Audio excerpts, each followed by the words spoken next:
We got hacked, and you can too, using these 3 simple steps. Step 1, don't have a 2-step authentication code.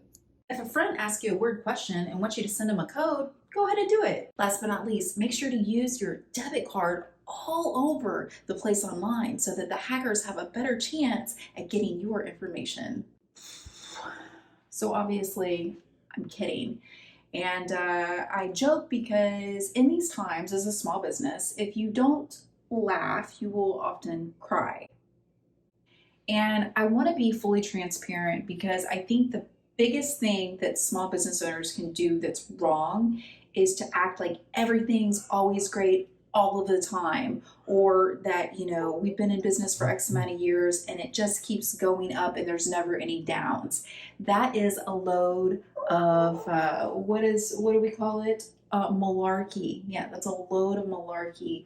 It doesn't matter how long you've been in business, there's going to be this thing called ebb and flow. You're going to have ups, you're going to have downs. Unfortunately, we've been hacked now for the second time within a year.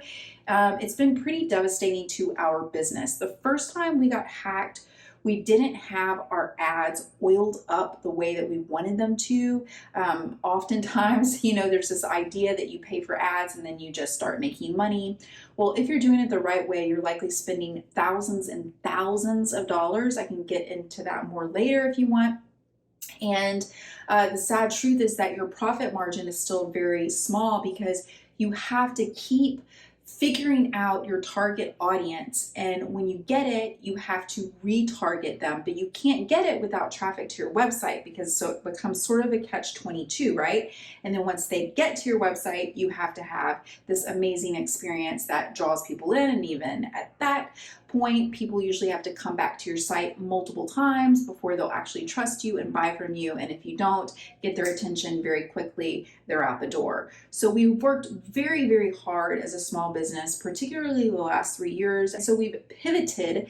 The past few years, we went from brick and mortar to now just online, and it's taken my partner Alex a good solid 2 years to get those ads oiled up to where the right people that need the products actually see them. And so, it's very disheartening when you have hackers. They basically hijack your business to where you can't run those ads anymore, and like 80% of your revenue, or I should say our revenue, but I'm inclined to feel that it would be the same for everybody. Their revenue just goes away from like one day to the next. And the worst part about it is that, I'm just going to shoot it to you straight. Facebook is extremely hard to work with because it's hard to even get a hold of someone that will and can help you. And when they finally do and it starts to escalate up to a higher level, it takes a really long time. So last time we got hacked, it took us maybe about 2 months to resolve everything and get our money back from the hackers that had stole thousands and thousands. And all we can hope for is to have our ads back up and running well before the holidays, because last year October was literally our busiest month. So that's been our experience. Like I said, it's full of ups and downs. Fortunately there are a lot of ups that keep you going, and knowing your why, knowing something that kind of speaks to that flame inside of you, something that you can answer the question to if you say, why the hell am I still doing this? Because it's bonkers.